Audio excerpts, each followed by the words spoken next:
Hello everyone. Welcome back to my channel miracle source. आज हम पढ़ने वाले हैं science chapter 1 exploration entering the world of secondary science. ये हमारा फर्स्ट चैप्टर है क्लास 9 के साइंस टेक्स्ट बुक का, और this is based on the new text book of NCERT. हमारा फर्स्ट टॉपिक है what is a scientific model. Nature बहुत ही complex और मेसी होती है। अगर साइंटिस्ट हर छोटी छोटी चीज़ों को डिटेल में स्टडी करने लगे तो प्रॉब्लम सॉल्व करना ऑलमोस्ट इम्पॉसिबल हो जाएगा। इसीलिए साइंटिस्ट मॉडल बनाते हैं। अब मॉडल का मतलब रियलिटी को सिंप्लीफाई करना होता है। इसीलिए नहीं कि वो रॉन्ग है या कुछ प्रॉब्लम है उसमें, बट इसीलिए ताकि हम उसी चीज़ों को इंक्लूड करें जो सच में इम्पोर्टेंट है। So what is a scientific model? They are the representation. So what is a scientific model? It's exactly the simplified representations of real systems that focus only on what is important. So जो कुछ भी important है real systems में, सिर्फ वही को include करना is called a scientific model. अब हम देख सकते हैं स्क्रीन पे that we have I have written here 3 points: physics, chemistry and biology. जो फिजिक्स है उसमें हम कैसे रिप्रेजेंट करेंगे या क्या यूज़ करेंगे साइंटिफिक मॉडल का। जो कार जो होता है वो एक सिंगल पॉइंट पे खड़ी है, ये हमारा मॉडल हो गया। अब हम बैठ के ये नहीं सोचेंगे कि कार सिंगापुर में है या मुंबई में है and it's at X Y Z position पे। नहीं, यही ब्यूटी है साइंटिफिक मॉडल की। सेकेंड हो गया, अगर हम केमिस्ट्री में देखें, केमिस्ट्री में हम एटम्स को सिंपल स्फीयर्स में वी कैन एक्सप्लेन देम और we can take up them as scientific models. हम केमिस्ट्री में उनको स्फीयर्स या सिंपल मॉडल्स में एटम्स को कंसिडर करते हैं। सेम बायोलॉजी में हम सेल्स को सिंपल डायग्राम्स से शो करते हैं।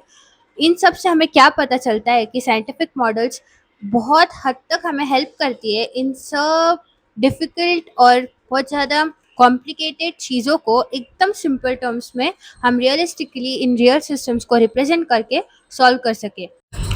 चलिए एक एग्जांपल ही देख लेते हैं। मान लो एक बैट्समैन ने ज़बरदस्त से सिक्स मारा और हमें कैलकुलेट करना है कि बॉल बाउंड्री के बाहर जाएगी या नहीं। अब क्या बैट का ब्रांड इंपॉर्टेंट है? बिल्कुल नहीं। हमें सिर्फ बॉल की मास, वेलोसिटी, उसके मोशन जैसे फैक्टर्स को ध्यान में रखना होता है। अब हमें क्या इग्नोर करना है? बैट का ब्रांड, बैट का कलर, फील्ड की ग्रास, इन सब को। और अगर कोई एडवांस डिटेल्स ऐड करने हैं तो एयर का रेजिस्टेंस क्या था, बॉल के स्पिन के बारे में, these are the details that is to be included. Now we have understood how modeling takes place and what are the important details to be added. अब एक इंटरेस्टिंग बात, रोज की लैंग्वेज में वर्क का मतलब होता है कि काम करना। अब काम कुछ भी हो सकता है, होमवर्क करना हो या रूम क्लीन करना। लेकिन साइंस में वर्क की एक एग्जैक्ट मैथमेटिकल डेफिनेशन होती है। और मैथ्स यहाँ सिर्फ फॉर्मूलाज या कैलकुलेशंस के लिए नहीं, मैथ्स एक यूनिवर्सल लैंग्वेज होती है जो हमें नेचर के रूल्स को एक्यूरेटली डिस्क्राइब करने में हेल्प करती है। Equation is a compact statement about how things relate. अब जैसे वर्क को हम इंक्लूड करेंगे तो उसके सिंबल्स होते हैं, जैसे मास को m से, वेलोसिटी को v से, फोर्स को f से एंड करंट को I से। इन सब को भी हम यूज़ करते हैं यहाँ पर मैथ्स के थ्रू। Let's move to the next topic कि ऐसा यूनिट्स क्यों चाहिए, दैट इज़ कि स्टैंडर्ड यूनिट्स क्यों चाहिए। अब सोचो कि केजी का मतलब यहाँ कुछ और, अब हम कोई दूसरे कंट्री में जाए तो वहाँ कुछ और, या हम इंटरस्टेट भी करें तो वहाँ कुछ और, तो कितना कन्फ्यूजन हो जाएगा। यहाँ पे ट्रेड करते वक्त फेयरनेस भी नहीं रहेगा कि हम ज़्यादा अमाउंट किसी और चीज़ के लिए दे रहे हैं। That is why the standard units are required, क्योंकि ये इंश्योर करते हैं कि हर चीज़ में एक फेयरनेस है। जो भी अग्री किया है ये इंटरनेशनल स्टैंडर्ड्स पे होता है, लोकल ओपिनियंस के ऊपर बेस्ड नहीं होता। This is why agreeing on national international standards is very important so that it ensures कि फेयरनेस है ट्रेड में। और डेली लाइफ में भी ये जो मेजरमेंट्स यूज़ कर रहे हैं ये कम्प्लीटली फेयर है। मेजरमेंट्स हर जगह सेम होने चाहिए थ्रू आउट दी वर्ल्ड।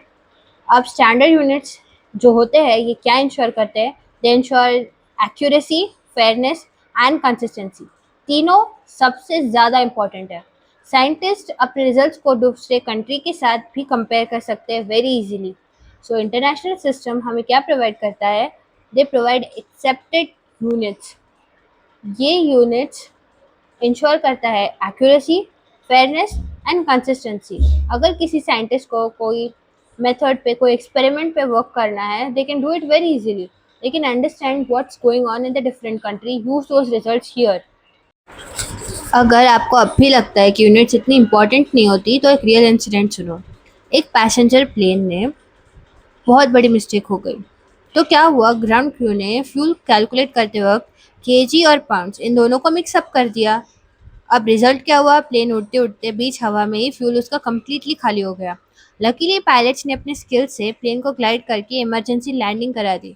अगर कैलकुलेशंस में गलती हो जाए तो कितनी सीरियस प्रॉब्लम हो सकती है, हम इस एग्जांपल से बहुत अच्छे से समझ सकते हैं। इसीलिए साइंस में पूरे दुनिया में ऐसे यूनिट्स का यूज़ किया जाता है।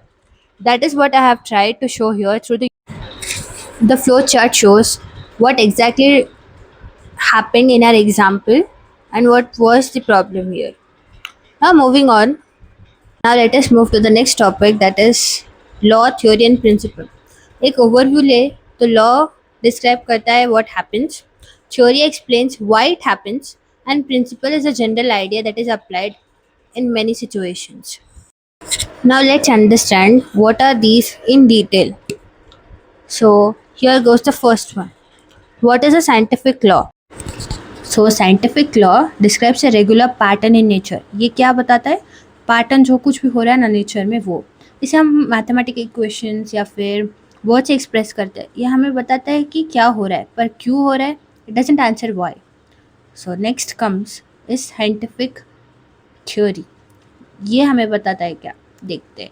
सो साइंटिफिक थ्योरी जो होती है ये बताता है कि नेचुरल इवेंट्स क्यों अकर हो रहे हैं, आखिर रीज़न क्या है कि नेचुरल इवेंट्स अकर हो रहे हैं।